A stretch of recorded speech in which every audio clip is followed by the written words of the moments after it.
Morning student, हम आपके हिंदी की बुक भारतीय खोज का चैप्टर 2 तलाश पढ़ रहे हैं, जिसमें आज हम टॉपिक पढ़ेंगे जन संस्कृति।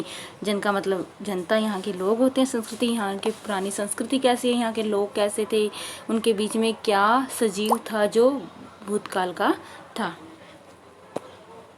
मैंने वर्तमान समय में भारतीय जनता की गतिशील जीवन नाटक को देखा। ऐसे अवसर पर मैं अक्सर उन सूत्रों को खोज लेता था जिनसे उनका जीवन अतीत में बंधा है, जबकि उनकी आंखें भविष्य पर टिकी रहती थी। हर जगह मुझे एक सांस्कृतिक पृष्ठभूमि मिली जिसका जनता के जीवन पर बहुत गहरा असर था। इस पृष्ठभूमि में लोक प्रचलित दर्शन, परंपरा, इतिहास, मिथक और पुरा कथाओं का मेल था, और इनमें से किसी को दूसरे से अलग कर देख पाना संभव नहीं था। इसमें बताया गया है कि लेखक कह रही हैं कि मैंने वर्तमान समय में कि उस समय क्या चल रहा था, जनता की गतिशील जीवन नाटकों की, जो जनता की दिनचर्या होती थी, गतिशील जीवन कैसा था उनका, उन सब के नाटक को देख रहा था। एक तरह देखा था उनको मैं ऐसे अवसर पर, ऐसे जो मतलब उन समय के जो जीवन गतिशील नाटक देख रहा था, उस समय मैंने उन सूत्रों को खोज लिया था, उन सूत्रों को खोज लेता था जो उनका आधार था, जीवन का आधार था। कैसे कि वो एक तरह से अतीत में भी बंधा हुआ था, अतीत मतलब भूतकाल, और उनकी जो निगाहें थी, आंखें थी, वो भविष्य पर टिकी रहती थी। एक तरह से वो भविष्य के बारे में भी सोचते थे और अतीत से भी जुड़े रहते थे। यानी वो एक तरह से मुख्य आधार थे जो भूतकाल से भी जुड़े थे और भविष्य से भी जुड़े थे। दोनों के बीच का वो एक आधार थे।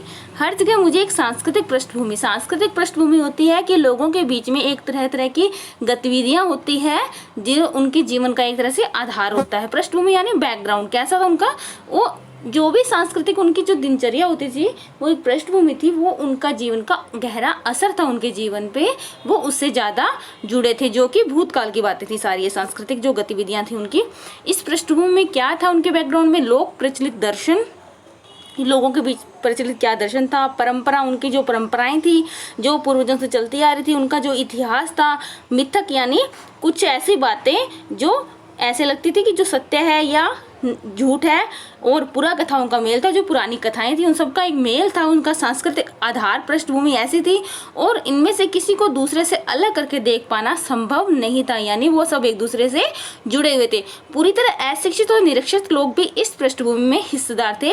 लोक प्रचलित अनुवादों और टीकाओं के माध्यम से भारत के प्राचीन महाकाव्य रामायण और महाभारत और अन्य ग्रंथ भी जनता के बीच दूर दूर तक प्रसिद्ध थे। हर घटना, कथा और उनका नैतिक अर्थ लोक मानस पर अंकित था, और उसने उन्हें समृद्ध और संतुष्ट बनाया था। उन्होंने, जो लेखक कह रहे हैं कि जो उनका सांस्कृतिक आधार था, पृष्ठभूमि थी, वो अशिक्षित और निरक्षर मतलब जो पढ़े लिखे लोग थे और जो अनपढ़ लोग थे, सबके बीच में एक तरह से मुख्य हिस्सा थे उनके जीवन का।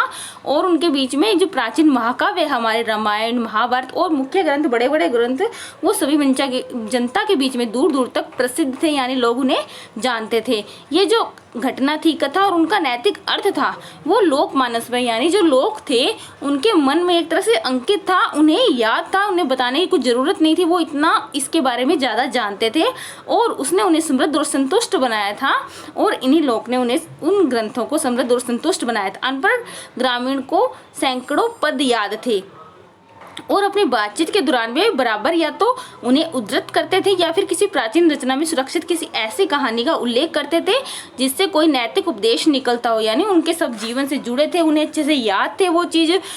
अनपढ़ ग्रामीणों को भी उनके सैकड़ों पद, दोहे याद होते थे, और वो बातों में उन्हें याद करते रहते थे, उस चीज़ को समृद्ध बनाते रहते थे, और उनमें हर एक दोहे से नैतिक उपदेश, जो हमारे जीवन से कोई जुड़ा उपदेश होता है, वो उसको निकालते थे। रोजमर्रा की जिंदगी के मसलों में बारे में सीधी सादी बातचीत को ये देहाती लोग जब इस तरह का साहित्यिक मोड़ देते थे, तो मुझे अक्सर बहुत आश्चर्य होता था।